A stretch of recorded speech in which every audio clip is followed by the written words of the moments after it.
Hi friends, എല്ലാവർക്കും രുചിഭേദങ്ങളിലേക്ക് സ്വാഗതം. ഇന്നത്തെ ഈ വീഡിയോയിൽ നമ്മൾ കാണാൻ പോകുന്നത് എൻ്റെ ഗ്യാസ് സ്റ്റൗവിൻ്റെ ഡീപ്പ് ക്ലീനിങ് ആണ്. എല്ലാവർക്കും ഇത് യൂസ്ഫുൾ ആയിരിക്കും എന്ന് വിചാരിക്കുന്നു. വീഡിയോ ഫുള്ളായിട്ട് തന്നെ കണ്ടു നോക്കുക. എൻ്റെ ചാനൽ സബ്സ്ക്രൈബ് ചെയ്യാത്തവരുണ്ടെങ്കിൽ സബ്സ്ക്രൈബ് ചെയ്യുക. ബെല്ലൈക്കണോട് കൂടെ തന്നെ ഒരു പാത്രത്തിൽ കുറച്ച് വെള്ളം എടുത്തിട്ടുണ്ട്. അതിലേക്ക് കുറച്ച് വിനീഗർ ഒഴിച്ചു കൊടുത്തിട്ടുണ്ട്. പിന്നെ കുറച്ച് ബേക്കിംഗ് സോഡ, പിന്നെ ഡിഷ് വാഷ് ലിക്വിഡും നന്നായിട്ടൊന്ന് മിക്സ് ചെയ്ത് വെക്കുക. ഇത് കിച്ചണിലേക്ക് മാത്രം ഞാൻ യൂസ് ചെയ്യുന്ന ഒരു ബ്രഷാണത്. ആദ്യം നമുക്ക് സ്റ്റൗ സ്റ്റാൻഡ്സും മേലെ കാണുന്ന പ്ലേറ്റ്സും റിമൂവ് ചെയ്യാം. അടിയിൽ ഒരു പ്ലേറ്റ് കൂടെ ഉണ്ട്, പക്ഷെ അത് റിമൂവ് ചെയ്യാൻ വല്ലാത്ത ബുദ്ധിമുട്ടാണ്, അതുകൊണ്ട് ഞാൻ അത് ചെയ്യുന്നില്ല. ഈ വെള്ളത്തിൽ നമുക്ക് ഡിപ്പ് ചെയ്ത് വെക്കാം ബർണേഴ്സും ഈ പ്ലേറ്റ്സും. ഒരു ബൗളിലേക്ക് കുറച്ച് വെള്ളം എടുത്തിട്ടുണ്ട്. അതിലേക്ക് വിനീഗറും പിന്നെ ഡിഷ് വാഷ് ലിക്വിഡും ഒഴിച്ചു കൊടുക്കുകയാണ്. അതും ഇതേപോലെ നന്നായിട്ട് മിക്സ് ചെയ്യുക. ഇതാണ് എൻ്റെ സ്റ്റൗവിൻ്റെ അടിഭാഗം. ഇത് കുറച്ച് റിമൂവ് ചെയ്യാൻ ബുദ്ധിമുട്ടാണ്. സർവീസ് പേഴ്സൺ വന്നാലേ ഇത് ചെയ്യാൻ പറ്റുള്ളൂ. തിരിച്ചിടാനൊക്കെ വല്ലാത്ത ബുദ്ധിമുട്ടാണ്, അതുകൊണ്ട് ഞാനത് റിമൂവ് ചെയ്യാറില്ല. സ്ക്രബ്ബർ എടുത്തിട്ട് ഈ മിക്സ്ചറിൽ നന്നായിട്ട് ഡിപ്പ് ചെയ്തിട്ട് സ്ക്രബ് ചെയ്ത് കൊടുക്കുക എല്ലാ സൈഡിലും. പിന്നെ ഞാൻ യൂസ് ചെയ്യണത് ബ്രഷാണ്. ഇത് സൈഡ്സിലൊക്കെ നന്നായിട്ടൊന്ന് ബ്രഷ് ചെയ്ത് കൊടുക്കാം. അവിടുത്തെ വല്ലതും ഉണ്ടെങ്കിൽ ഇളകി പോരാൻ എളുപ്പമാണ്.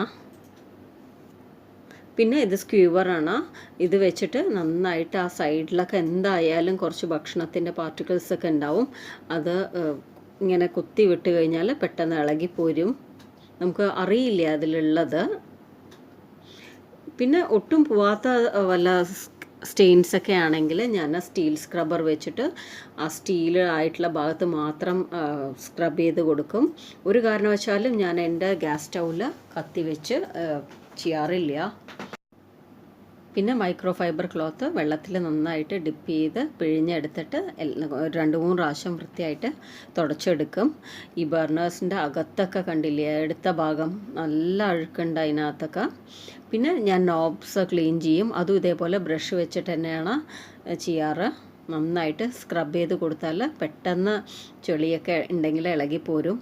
എന്നിട്ട് ഫൈനലായിട്ട് മൈക്രോ ഫൈബർ ക്ലോത്ത് വെച്ച് അതും തുടച്ചെടുക്കും. ഞാൻ റിമൂവ് ചെയ്യാറില്ല. പിന്നെ ഈ 4 സ്റ്റാൻഡ് ഉണ്ട് എൻ്റെ ഗ്യാസ് സ്റ്റൗവിന്. അതും നന്നായിട്ട് വൃത്തിയായിട്ട് തുടച്ചെടുക്കും. പറ്റാവുന്ന ഭാഗത്തൊക്കെ അടിയിലൊക്കെ നന്നായിട്ട് തുടച്ചെടുക്കും. പിന്നെ നമ്മൾ സോക്ക് ചെയ്ത് വെച്ച ഈ ബർണേഴ്സൊക്കെ നന്നായിട്ട് ബ്രഷ് കൊണ്ട് തന്നെ ഒന്ന് നന്നായിട്ട് ബ്രഷ് ചെയ്ത് കൊടുക്കും. സ്റ്റീൽ സ്ക്രബ്ബറും ഞാൻ യൂസ് ചെയ്യാറുണ്ട്. പിന്നെ ഇത് ബർണർ പിൻസാണ്, നമ്മൾ സ്റ്റൗ വാങ്ങുമ്പോൾ തന്നെ കിട്ടാറുണ്ട്.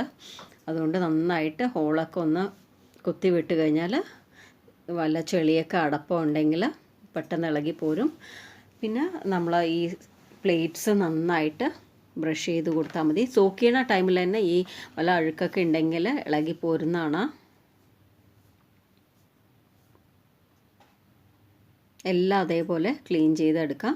ഫൈനലായിട്ട് പിന്നെ ആ സ്റ്റൗ സ്റ്റാൻഡ് ഉണ്ടല്ലോ, അതും കുറച്ചൊരു 5-10 മിനിറ്റ് സോക്ക് ചെയ്ത് വെച്ചിട്ട് അതും ക്ലീൻ ചെയ്ത് നല്ല വെള്ളത്തിൽ വാഷ് ചെയ്ത് വെച്ചു. ഇതെല്ലാം ഒരു കാരണവശാലും നമ്മൾ burners overnight baking soda vinegar ലോഷനിൽ ഇട്ട് വെക്കരുത്. അത് കളറ് നന്നായിട്ട് വരും, എന്നാലും അതിന് ലൈഫ് ഉണ്ടാവില്ല. കണ്ടില്ലേ, ഇങ്ങനെയാണ് എൻ്റെ ഗ്യാസ് സ്റ്റോവ് ക്ലീനിങ്. എല്ലാവർക്കും ഈ വീഡിയോ യൂസ്ഫുൾ ആയിരിക്കും എന്ന് വിചാരിക്കുന്നു. നിങ്ങൾക്ക് ഈ വീഡിയോ ഇഷ്ടമായിട്ടുണ്ടെങ്കിൽ ലൈക്ക് ചെയ്യുക, ഷെയർ ചെയ്യുക. എൻ്റെ ചാനൽ മറക്കാതെ ബെൽ ബട്ടണോടുകൂടെ തന്നെ സബ്സ്ക്രൈബ് ചെയ്യണേ. Thank you all.